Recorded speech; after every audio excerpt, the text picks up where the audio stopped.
오늘 새벽에 비가 너무 많이 와서 우리 성도님들 오늘 주일에 예배 드리러 올 때 불편하겠다 이렇게 생각을 했는데 그래도 날씨가 좀 비가 적게 오고 다행히 좀 소강 상태가 되어서 또 감사하게 우리 성도님들 함께 예배 자리에 만나게 되어서 반갑고도 감사합니다. 우리 옆에 있는 성도님들에게 이렇게 인사해 주시겠습니까? 잘 오셨습니다 라고 한번 인사해 주십시오.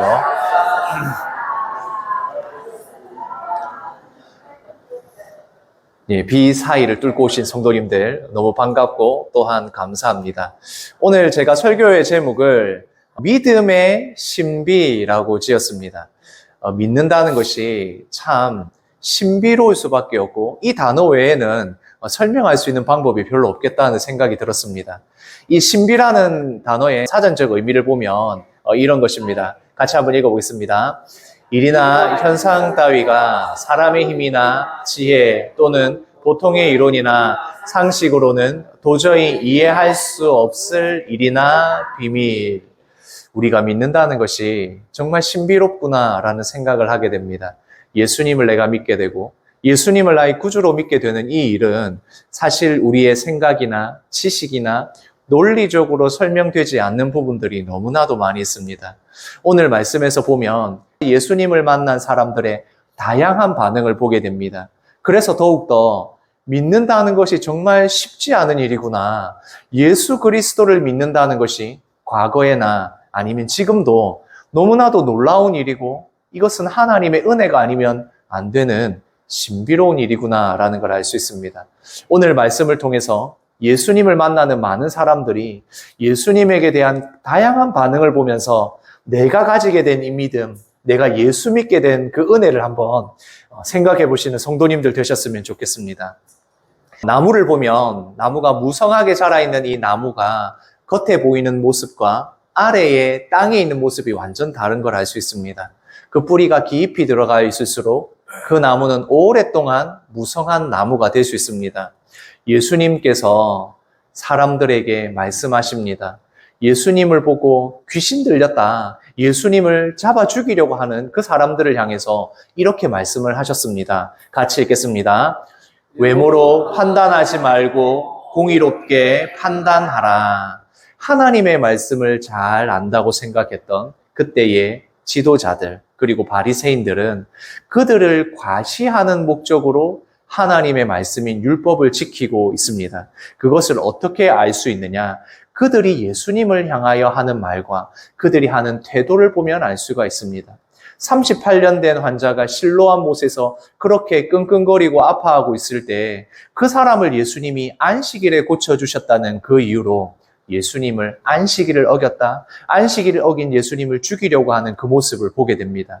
그래서 예수님이 너희가 지금 하나님의 율법을 하나님을 잘 안다고 하지만 너희는 지금 외모로 판단하는구나. 너희들이 과시하려는 목적으로 하나님의 법을 지키고 있지 진정으로 하나님의 법을 지키려고 하지 않는구나. 율법을 지키지 않으려고 하는구나 라고 말씀하는 겁니다. 외모로 판단하지 말고 무엇으로 판단하라고요? 공의로 판단하라. 여기서의 공의가 무엇입니까?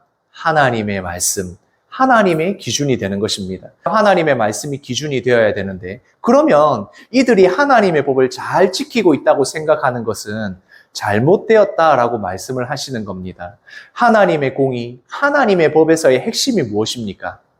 하나님의 사랑을 받은 자가 하나님의 사랑을 받은 대로 살아가는 삶의 방식인 것입니다. 그러면 그것은 법이라는 것으로 이야기하면 법은 그 판단의 기준에 따라서 유죄와 무죄를 나누고 잘못했으면 벌을 받아야 한다 이것입니다. 그러나 율법은 하나님의 법은 잘못했으면 무조건 벌을 줘야 된다는 것이 아니라 그 가운데 하나님의 긍휼과 사랑, 하나님의 은혜가 있어야 되는데 그들은 그것이 없다는 것입니다. 그러니까 예수님을 죽이려고 하는 것입니다. 예수님께서 말씀하십니다. 판단하지 말고 판단하라라고 말씀합니다. 무엇을 판단하지 말라고요? 외모로 판단하지 말라. 어떻게 판단하라고요? 공의로 판단하라. 하나님의 법 안에서 하나님의 말씀의 그 핵심을 잘 이해하고 생각해야 된다는 것입니다. 우리가 하나님의 말씀을 잘 지키며 살아야 합니다. 신앙생활 한다는 것은 하나님의 말씀을 지키며 살아가는 삶입니다. 그런데 이것이 법을 지키는 것처럼 이렇게 하면 되고 저렇게 하면 되지 않는다. 그래서 이렇게 하면 벌을 받는다로 가면 이것은 법이 됩니다. 그러나 하나님의 말씀은 법보다도 더 중요한 핵심과 기준이 있습니다. 그 기준에 따라서 말씀대로 살아가는 삶이 필요한 것입니다. 만약 하나님의 말씀이 법이 되면 판단하기 쉽습니다. 다른 사람들이 하는 것들, 다른 성도들이 이웃이 하는 것을 보고 그것에 대해서 우리가 판단하게 됩니다. 저 사람 주일에 예배 안 나왔네. 저 사람 저렇게 신앙생활 하면 안 되는데. 그렇게 판단하게 됩니다. 그러나 하나님의 말씀은 법보다도 다른 귀중한 핵심이 있습니다. 하나님의 은혜와 사랑 안에서, 그 하나님의 은혜와 사랑 안에서 나와 다른 이웃들을 바라볼 줄 알아야 되는 것입니다. 그래서 성경의 말씀은 나를 비춰보는 거울이 되어야 합니다. 내가 어떠한 삶을 살아가고 있는지 나를 비춰야지. 다른 사람들이 이 법의 기준, 하나님의 말씀의 기준에서 보기 시작하면 판단할 것이 너무나도 많이 있습니다. 그러나 조금 더 성숙하게, 그리고 조금 더 깊이 신앙생활을 하게 되면 이 말씀이 저 성도, 저 집사, 저 권사에게 주는 것이 아니라 나에게 주시는 말씀이다. 이것을 깨닫게 되면 나를 살펴보는 말씀이 되는 것입니다. 성도님들, 나를 살펴보는 기준으로 성경의 말씀을 보고 그 기준으로 신앙생활을 하시면 조금 더 하나님의 은혜와 사랑이, 그리고 하나님의 말씀의 핵심에 가까워질 수 있다고 생각합니다. 지금 이스라엘의 많은 사람들, 특별히 성경 잘 알고 말씀 잘 안다고 생각했던 지도자들이나 바리새인들은 자신들은 보지 않고, 자신들을 거울에 살펴보지 않고 다른 사람들, 특히 예수님을 그 기준에 보면서 안식일을 어겼다 이러면서 예수님을 죽이려고 하는 것입니다.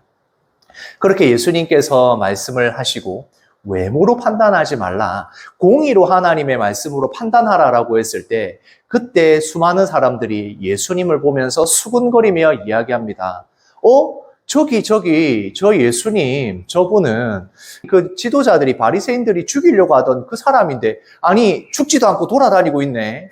성전에서 이렇게 돌아다니네. 이렇게 이야기를 하는 겁니다. 그러면서 또 어떤 사람들이 이야기합니다. 저 당국자들이, 지도자들이 혹시 저 예수님이 진짜 메시아인 줄 알고, 구원자 메시아인 줄 알고 안 죽이고 있는 거 아니야? 안 잡는 거 아니야? 이렇게 이야기를 하는 겁니다. 그들이 막 그렇게 수군거리고 이야기하는 이유가 있습니다. 와, 예수님이 대단하시다. 예수님은 진짜 메시아이시다. 이런 이야기를 하는 것이 아닙니다. 그러면서 하는 이야기를 보면 알 수 있습니다. 사실 내가 저 당국자들, 지도자들은 모르지만 나는 저 예수님이 어디서 왔는지 잘 알고 있어. 저 예수님은 우리가 알고 있는 그 동네 그 요셉의 아들이잖아. 그렇게 이야기를 하는 겁니다. 내가 예수님 잘 알고 있는데 저 사람은 메시아가 아니야. 지금 그 이야기를 수군거리며 하고 있는 것입니다. 그리스도께서 오신다고 하면 어디서 오시는지는 아무도 알 수가 없지만 그 성경에서 말하는 베들레헴, 이런 곳에 다윗의 동네인 베들레헴에서 나야 되는데 이 예수님은 갈릴리에서 오셨잖아. 나사렛 출신이잖아. 이야기를 하는 겁니다. 예수님이 오시는 동네, 아버지와 가족이 살고 있던 그 동네가 좋은 동네가 아니었다는 걸 알 수 있습니다. 그냥 좋은 동네가 아니다 이걸로 끝나는 게 아니라 성경에 근거했을 때, 하나님의 말씀에서 봤을 때 메시아가 오실 곳은 정해져 있는데 그곳 출신이 아니니 이 사람은 메시아가 아니다. 당국자들이 그걸 모르고 있네. 그러니까 저렇게 돌아다니도록 내버려 두지. 지금 이렇게 이야기를 하고 있는 것입니다. 예수님께서 베들레헴에 태어나신 것도 그들이 알지 못했지만 그들은 지금 예수님을 인정하지 않습니다. 왜 인정하지 않습니까? 예수님의 출신, 어디서 왔는지 예수님을 너무나도 잘 알고 있다고 생각하는 그들이 예수님은 메시아가 아니야. 이렇게 이야기를 하고 있는 것입니다. 우리가 예수님을 믿으십시오. 내가 믿고 있는 예수님이 너무 좋습니다. 예수님을 전하고 전도할 때에 각양의 다양한 반응들을 우리가 만나게 됩니다. 그 다양한 반응 중에 어떤 사람들은 단호하게 그게 뭔데? 나는 그런 거 믿을 생각이 없어. 난 교회 갈 생각이 없어. 이런 분들도 계시고 또 어떤 분들은 내가 그 성경 잘 알고 있는데, 내가 그분이 그 4대 성인 중에 한 명인 건 알고 있는데, 내가 너무나도 잘 알고 있지만 그래서 나는 잘 믿지 않아 라고 그렇게 다 아는 척하면서 예수 믿는 것을 거부하는 그런 사람들도 있습니다. 지금 예수님께서 성전에서 말씀하셨을 때에 수많은 사람들 앞에서 그 진리의 유일한 구원의 길을 말씀하셨을 때 수많은 사람들이 이렇게 반응했다는 것입니다. 그렇게 반응했을 때 예수님께서 말씀하십니다. 예수님께서 성전에서 가르치실 때 어떻게 했다고요? 외쳐 이르시되, 큰 소리로 외쳐서 지금 이 중요한 시기에 예수님을 믿어야 하는 이 이스라엘 백성들 앞에서 외칩니다. 너희들이 나를 잘 알고 있고 내가 이 갈릴리 나사렛에 왔다는 것도 알고 있는 것, 그리고 내가 어떤 사람이라는 것을 아는 것처럼 이야기하지만 나는 하나님이 보내셨다. 나를 보내신 분은 우리 아버지 요셉이 아니라 하나님이 나를 보내셔서 이곳에 와 있다라고 말씀하는 것입니다. 예수님께서 얼마나 안타까우시겠습니까? 예수님을 잘 아는 것처럼 하면서 예수님을 거부하는 사람들, 믿지 못하는 그들에게 하나님이 나를 보내셔서 이곳에 와 있다. 나를 믿는 것이 바로 하나님의 뜻이다. 라는 것을 외치면서 말씀하시는 겁니다.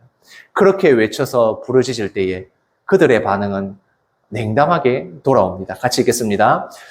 그들이 예수를 잡고자 하나 손을 대는 자가 없으니 이는 그의 때가 아직 이르지 아니하였음이라.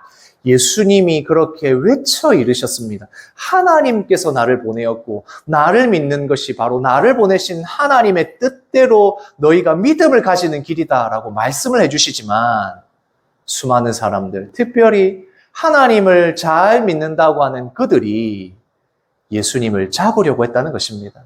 예수님을 잡으려고 했으나 예수님을 손을 대는 자가 없었던 이유는 아직 그 때가, 하나님의 때가 이르지 아니하였기 때문입니다.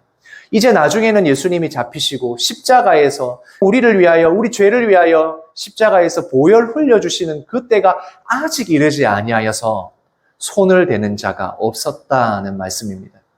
예수님께서 외쳐 이르면서 하나님이 보내신 자다, 하나님의 그 뜻대로 예수님을 믿어야 한다, 나를 믿어야 한다라고 했을 때 수많은 사람들이, 하나님의 말씀을 잘 안다고 하던 자들이 믿음을 가지지 못했다는 것을 말씀합니다. 같이 읽겠습니다. 예수께서 이르시되 내가 너희와 함께 조금 더 있다가 나를 보내신 이에게로 돌아가리라.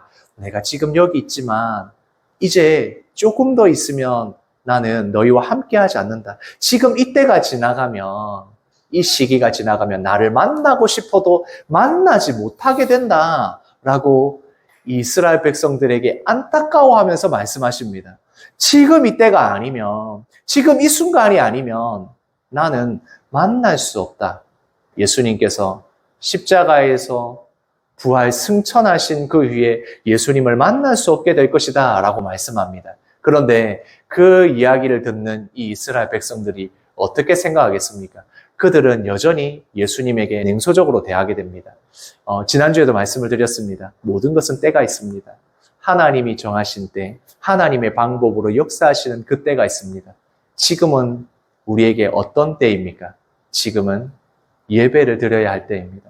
신령과 진정으로 하나님 앞에 예배 드릴 때입니다. 내가 하나님께로 나아가야 할 때가 있고 믿어야 할 그 때가 있고 그 시기가 있는 것입니다. 그것이 언제나 우리에게 다 열려 있는 것이 아닙니다. 그래서 우리는 지금 이 시간에 하나님 앞에 예배 드리는 이 시간을 귀하게 생각하고 가장 귀한 우리의 중심으로 드려지는 예배, 그것을 드리기 위해 애써야 하는 것입니다. 우리가 장소나 시간에 있는 것은 아니지만 장소와 시간이 너무나도 필요합니다. 왜냐하면 우리의 시간은 한정되어 있고 우리의 육체도 한정되어 있기 때문에 이 장소에서, 이 예배당에서 우리가 예배드릴 때 온전히 이 시간을 귀하게 생각해야 됩니다. 왜냐하면 시간은 흘러가면 다시 돌아오지 않기 때문에 그렇습니다.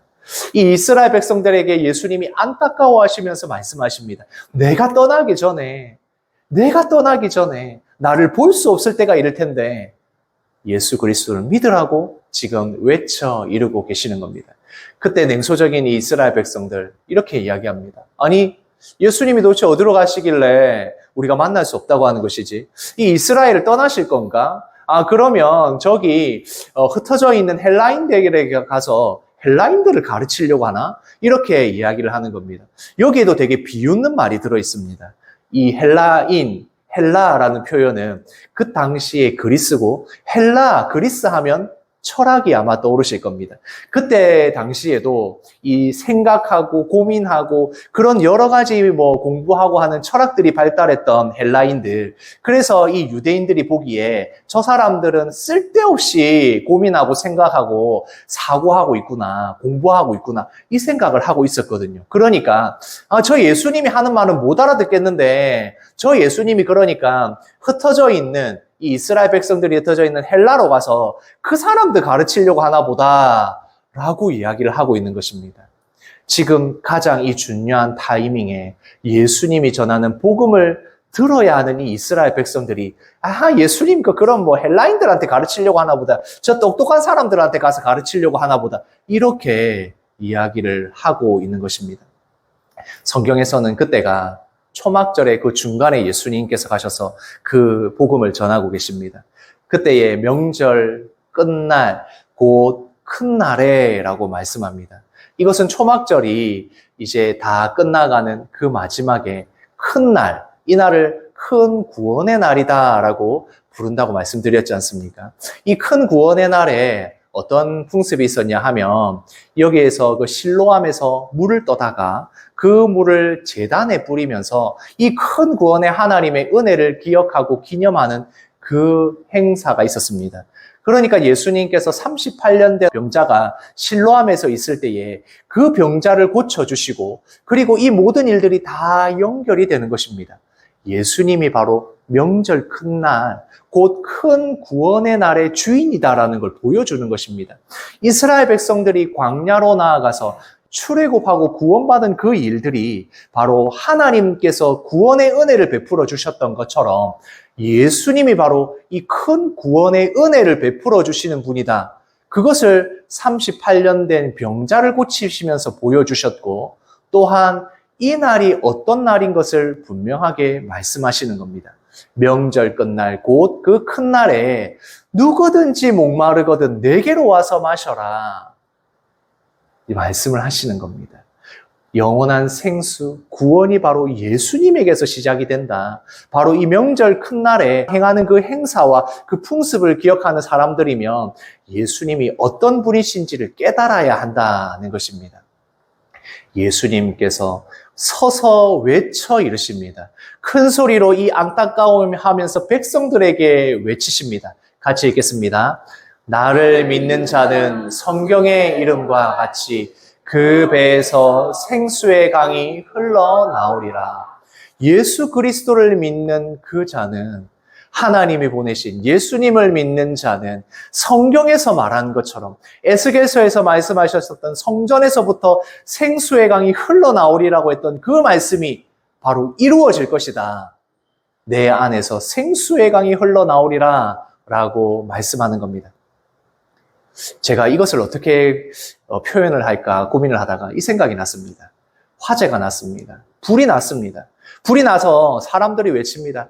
불이야! 불이야! 빨리 나와! 빨리 나오세요! 이렇게 외칩니다. 그러면 어떻게 해야 되겠습니까?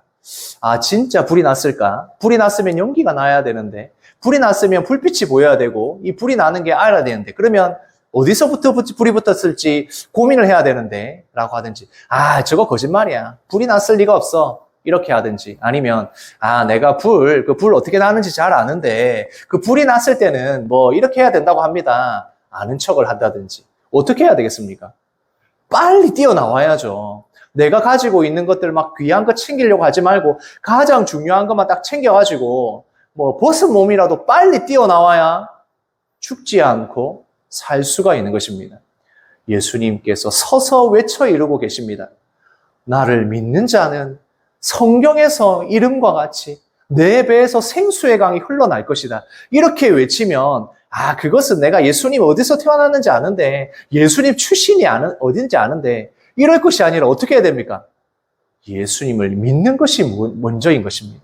그런데 수많은 사람들이 불이 났다고 외치고 있는데, 불이 나서 지금 빨리 나와야 생명을 건질 수가 있는데, 그 예수님, 그 갈릴리 나사렛 출신인데, 그 예수님 말하는 거 틀렸는데, 이렇게 하고 있으면 살아날 수가 없는 것입니다. 예수님을 믿으면 어떻게 된다고요? 같이 읽겠습니다. 생수의 강이 내 안에서 흘러나온다. 예수 그리스도를 믿을 때에 생수의 강이 내 안에서 흘러나옵니다. 요한은 이 말씀에서 그것을 설명하여 덧붙입니다. 생수의 강은 성령 하나님을 가리킵니다. 지금 이 성령 하나님께서 아직 예수님의 영광이 드러나지 않아서 그들이 성령 하나님을 오시지 않아서 그들이 아직 깨닫지 못하고 있다라고 이야기합니다. 성령 하나님이 내 안에 계신다는 것입니다. 예수님을 믿게 되면 예수님이 약속하셨던 성령 하나님이 내 안에서 역사하여 주셔서 생수의 강이 흘러나게 된다는 것입니다. 생수의 강이 흘러난다는 것은 나뿐만 아니라 내 주위에 있는 모든 사람들이 그 생수를 마시게 된다는 것입니다. 예수님을 믿으면 성령 하나님이 내 안에 역사하시면 내 안에 기쁨이 가득하여 넘치게 되고 내가 하는 말과 내가 하는 행동과 나의 표정과 모든 것을 통하여서 주위 모든 사람들이 생수의 강을 마시게 된다라고 우리에게 말씀합니다. 생수가 그냥 찔찔찔 나오는 것이 아니라 한 컵, 두 컵이 아니라 어떻게 된다고요? 흘러나오게 된다. 넘쳐서 그것이 흘러나게 된다 말씀하시는 겁니다. 예수님을 믿으면 성령 하나님이 내 안에 역사하셔서 그 성령 충만함으로 말미암아 흘러나가게 된다. 주위 사람들이 그냥 내가 있는 것으로 인해서 내가 있는 것만으로도 기쁨과 감사함이 넘치게 된다. 성령 충만함이란 그런 것입니다. 나만 좋고 나만 만족하고 그냥 나만 구원받았다는 확신으로 끝나는 것이 아니라 주위의 모든 사람들이 그것을 깨닫게 되고 영향을 받고 예수 믿는 저 사람으로 인하여 우리가 이런 기쁨과 감사함이 넘치는구나 이렇게 된다는 것입니다.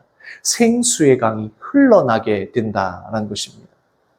예수님을 믿게 되면 예수님을 믿으면 성령 하나님께서 내 안에 역사하시게 됩니다. 우리는 이미 믿음을 가졌고 그 믿음을 가졌다는 것은 성령 하나님이 이미 내 안에 역사하고 계시다는 것입니다. 성령 하나님이 내 안에 역사하고 계시는 사람은 다를 수밖에 없는 것입니다. 믿음으로 살아간다는 것은 단순히 내가 믿는다는 고백으로 끝나지 않습니다. 나의 삶에서 드러나게 됩니다. 예수 그리스도께서 내 안에 드러나게 되고 성령 하나님이 내 안에 드러나게 되어서 내가 하는 말, 내가 하는 행동, 내가 하는 그 모든 곳에서 경험하게 되고 체험하게 되는 것입니다. 예수님을 믿으면 달라지는 것입니다. 예수님을 믿게 되면 이러한 일이 일어나게 되는 것입니다. 예수님께서 약속하십니다. 흘러나오리라. 넘쳐서 흘러나오게 될 것이다. 성령 충만함으로 기쁨이 넘치게 될 것이다. 내가 만나는 모든 일들, 사건, 사고와 여러 가지 어려움들과 고난 가운데서 내가 전혀 기쁠 수 없고 감사할 수 없는 그 상황 가운데서도 성령 하나님께서 내 안에 흘러나오게 하실 것이다. 이 삶의 여러 가지 어려운 일들을 만나게 될 때에 흘러나오게 될 것이다. 예수 그리스도를 믿을 때 바로 이 일이 일어나는 것입니다. 그렇게 예수님께서 외쳐 이르셨을 때에 이 생명의 이 강이 흘러나올 것이라는 것을 예수님을 믿으면 흘러나올 것이라는 것을 외쳐 이르실 때에 여전히 사람들은 그 중에서도 분쟁합니다. 저 사람은 예수 그리스도가 맞나 보다. 진짜 성경에서 말하는 구원자인가 보다. 이렇게 이야기하는 사람들도 있었지만 어떤 사람들 그 정도는 아니고 성경에서 조금 유명한 선지자 정도 되지 않을까. 이러한 반응으로 서로 싸우고 있다는 것입니다. 예수님을 믿으면 이 영원한 생명을 얻게 되는 이 진짜 중요한 진리 앞에서 싸우고 있는 사람들도 분쟁하는 사람들도 있었다는 겁니다. 오늘 말씀에서 보면 예수님께서 이 진리를 말씀하셨을 때에 다양한 반응들이 나옵니다. 어떤 사람들은 다짜고짜 예수님을 죽이려고 합니다. 예수님을 죽이려고 사람들을 보냅니다. 그렇게 예수님을 죽이려고 사람들을 보냈는데 그런데 그렇게 또 잡으려고 보낸 사람들은 예수님을 보고는 이 사람은 진짜 뭔가 있는데 이 사람을 잡아서는 안 되겠는데 하면서 그냥 돌아옵니다. 예수님을 죽이려고 하는 사람, 예수님을 잡으려고 하다가 예수님이 하시는 그 말씀과 기적들을 보고는 저 사람을 잡아서는 안 되겠는데 이런 반응도 있었고, 어떤 사람들은 저 사람은 선지자야. 저 사람은 그리스도야. 이렇게 분쟁하는 사람들도 있었고, 니고데모와 같이 아니 지금 우리가 이 바리새인들과 그리고 지도자들에게 지금 우리가 저 사람이 하는 말도 듣지 않고 율법에서 말하고 있는 이 절차도 따르지 않고 저 사람을 잡아서 죽이려고 하는 건 안 된다라고 하는 니고데모도 있었다는 겁니다. 여기서 이야기하는 핵심은 무엇입니까? 말씀에 대해서 예수님을 믿어야 되는 그 상황에서 여러 가지 다양한 반응들은 있었지만 실제 예수님을 믿고 그리고 예수님이 주시는 이 놀라운 일을 경험한 사람들은 정말 소수였다. 이것을 우리에게 보여주는 것입니다.